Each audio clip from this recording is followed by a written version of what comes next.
Hey there, I'm 𝓜𝓪𝓰𝓲𝓬. Welcome to Focus and Flow.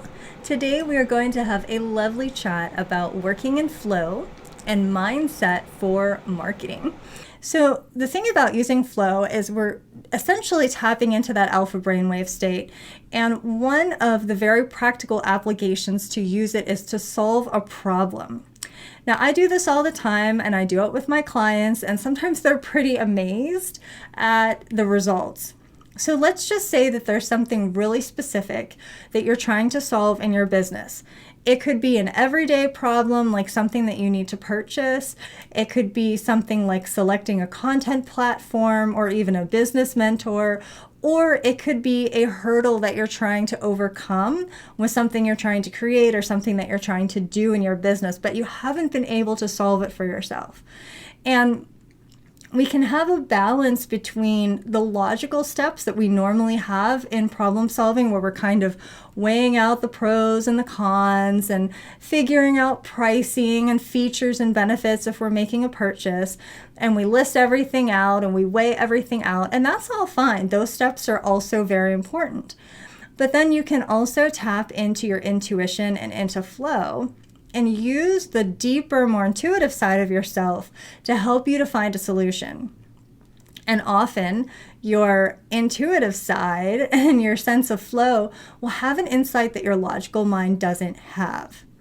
This is particularly good for seemingly unsolvable problems that you can't solve with just your logic. Maybe there's a place where you're stuck and the logic just isn't working. It's just not enough.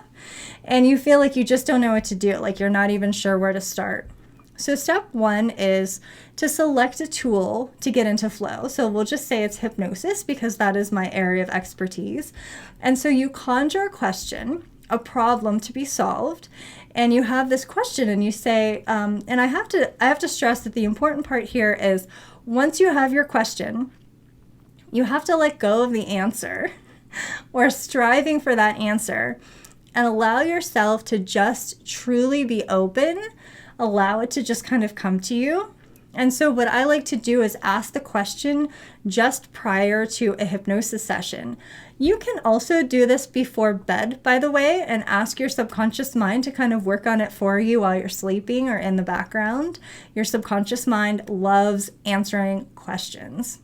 So you go into your hypnosis session with a specific something in mind, and you're holding it very lightly, like you would hold a butterfly. So if you think about how you would hold a butterfly very carefully in your hands, not grasping it or clutching at it or squishing it, you have to watch its wings. You have to be very gentle and kind of cradling that question and not grasping at it or grasping for the answer, because we're not attempting to use our logical mind here to solve it. And then you go into your hypnosis session. So you turn on your audio. You can select a topic that's related to your subject or not. It's totally up to you. And then begin to step into that luxurious feeling of relaxation, just relaxing and releasing that question, releasing that answer, allowing yourself to just get down into that mode of relaxation. And more often than not, I have found, as have many of my clients, that you will emerge from that session or that relaxation time with something, whether it's a full-on solution that's very clear and direct, or it might be a little bit more subtle, where it's kind of like, here's where you get started. It's like the next step forward. Like, here's your red dot, here's where you begin, and then you start to follow the journey from there. But it gives you a starting point that you didn't have before. It might give you a little nudge to, oh, I forgot to check this one website, or I forgot to look at this one piece of information. I can't believe I didn't think of that.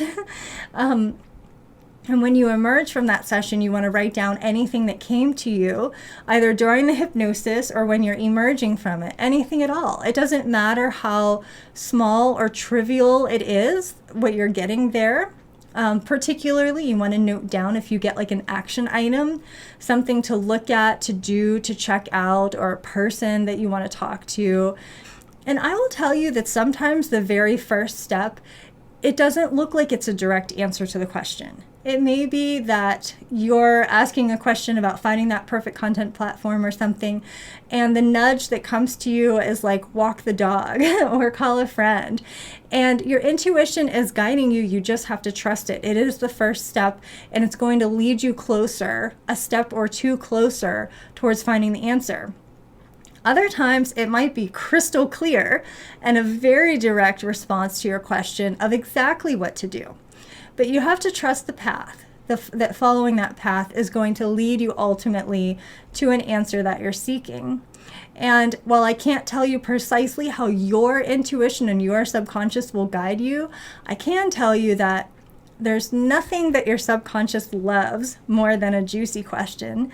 And when we ask questions, our subconscious immediately goes to work to try to find an answer to that question, which is why I try to never ask questions like, what could go wrong?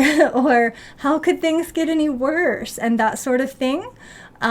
It's much better that if something is crappy that's going on, try to switch over to how could this get a little bit better? Or how could this already be on its way to being better soon? Because then that special agent, that subconscious, is already going to be hard at work answering the question that you've asked. So it's really important that you ask good questions, questions that will lead you to the answers that you are wanting.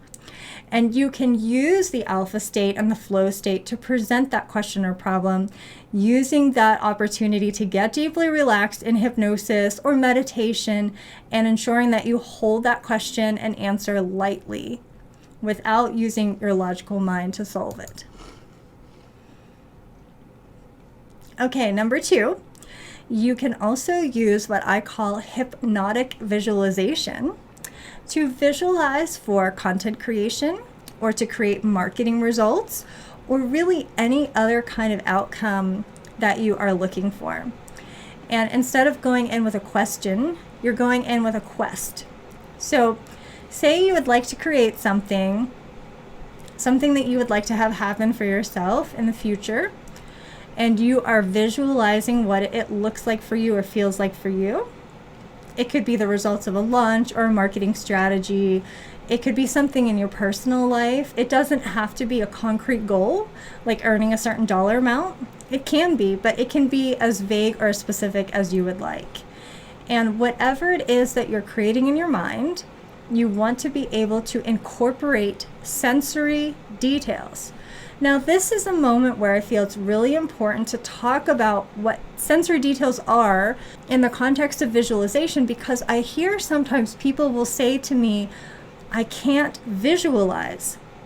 And what they mean is they're not able to get visual images because we are all constructed differently. Some of us are very visual and we can clearly see images and visual depictions of things. For other people, it may actually be a scent or a sound. So if all you can do is smell the chocolate chip cookies that you want to bake on the day that you achieve your goal to celebrate, that is perfectly valid for visualization. It does not have to be an image. So I just want to reassure you that it's totally okay if you don't visualize images in the sense that you see something. For some of us, it's textures. You might be able to feel something, or to place yourself in a scenario where you can envision a cool breeze on your skin, or listening to a particular song. Maybe it's like your happy song, like the Get Happy song, after you've achieved something that you're really wanting to achieve.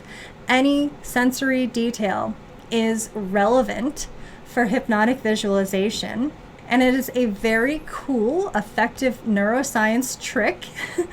And we can do what we call pre-creating a memory. And the reason that we do that is because our brains actually record visualization in a very similar way to how we record memory. which I just think is so fascinating and cool. And so when you are recording that visualization in your mind, your brain is categorizing it as something that's actually happened. And because it's getting recorded in that way, it's much easier to then recreate it in lived reality in the future. So you know how like if you do something once, it's a lot easier to do it again the second time because you have that, muscle memory, you know how to do it, like riding a bike, even earning a certain dollar amount. It's easier to make that happen a second time because first of all, you can, you have the belief. And the reason that you can is because you've already done it. It's kind of like that Harry Potter moment. You're recording this thing in your imagination, but your brain is actually thinking that it's really happening. And so when you go to actually bring it into reality, it's much easier than to do it in real life. And that is the power of visualization. It's not woo at all. It is very much based in our neuroscience. And I will sometimes use hypnosis sessions for that purpose, that hypnotic visualization, kind of like a guided journey to create the vision of what you want to have happen, being as detailed as possible with sensory details, the sight, the sound, the scent, the touch, and perhaps most importantly, a piece that often gets overlooked with visualization is the emotional outcome. And that one, in my opinion, is the most important. I think it's even more important than the result itself. And the reason for that is because it is more important that your outcome contains you feeling really good than it is to earn a certain dollar amount or achieve a certain goal. And the reason for that is because sometimes we get the exact thing that we thought we wanted. You might say, for example, I want my husband to buy me flowers, right? But you're visualizing that as being a happy moment. So you don't want him to buy you flowers because he did something stupid and made you mad, and now he's going to get you flowers. You want it to happen because he was being thoughtful and the experience is positive and joyful. You want to add that emotional outcome of joy, satisfaction, excitement, feeling thrilled. You don't want to come into money because something bad happened. You want it to be high vibe.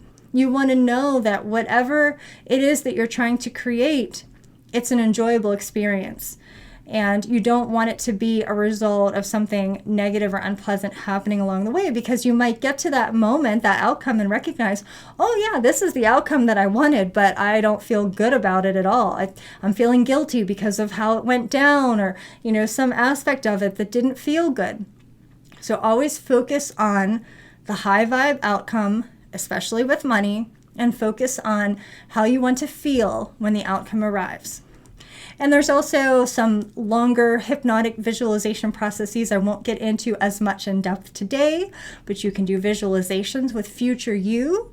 There's a part of you in the future that has already accomplished this and knows exactly how you did it and how you overcame the hurdles. And that future you knows how you got there, knows the steps that you took. And you can visualize a conversation with that future version of yourself to help you to get answers on some things. Okay, our third application for using a flow state with hypnosis is to create content. And I do this all of the time. I use it with clients, and this is how I create the majority of my content and my copy. So I'll start with having an idea in mind. So let's just say that, tomorrow is market day, or let's say that you are wanting to promote your program, your course, your one-on-one VIP service, and you can begin with just asking yourself the question, like, how do I want to go about this today? Or what might be a really captivating and effective piece of copy? What might be a really captivating approach? And go in just being as open as you possibly can. And like we already said, your subconscious is always working in the background to answer the question that's been posed or to find a way to make it happen. And it's really important that you don't shoot down any ideas when you're doing this. You want to take the approach that there are no wrong ideas, allowing yourself to Even come up with some really silly ones that you know you're not going to use. Let that be okay, because we're playing. And in the end, you get to veto any of it. So it doesn't matter if your brain comes up with something and you're like, oh no, that would be a strategic or a logistical nightmare. Like, I don't want to do that. That's fine. But try your best not to shoot anything down when you're in the creating, conjuring stage. Just allow yourself to kind of fantasize each option, explore it, be open and play with it. And really being as playful as you can. You can visualize, you can envision your audience receiving this, you can envision yourself writing it. And then sometimes as you're doing that, the words will start to come. They'll just start to form while you're imagining it. And I find sometimes I even have to kind of jump up. As soon as I'm finished with a hypnosis, I've got to jump up and grab a pen or my phone to write it down and try to just get it down as quickly as I can. And sometimes people ask me, is it okay to interrupt my hypnosis to write down an idea? And I would say yes. If, obviously, take it into account, the situation and the setup that you have. If you're nicely tucked into bed and you don't want to do that, that's fine. But if you think you're going to lose it, you're going to lose the grasp on that collection of words, I think it's fine to interrupt your hypnosis to get up and write it down. And sometimes I'll just kind of let multiple things flow through just to see which one is still with me at the end. But it can be interesting just to play with it, just to see what comes. I would encourage you to be bold and playful and daring as you are mentally writing that copy, playing with those content ideas, remembering this is just a fantasy. You're not married to any of these imaginings. You can turn them over in your mind and then jettison them just as quickly. Sometimes the really juicy and genius things will come when you're just kind of playing around and you're not being too serious about honing in on a specific thing. It has absolutely been my pleasure to speak with you today. And I really hope that you got something out of our conversation in terms of understanding how to get into flow, how to make it really work for you, and whether or not our adventure today continues into something more. I have genuinely enjoyed spending this time with you, and I wish you a totally magical and creative rest of your day.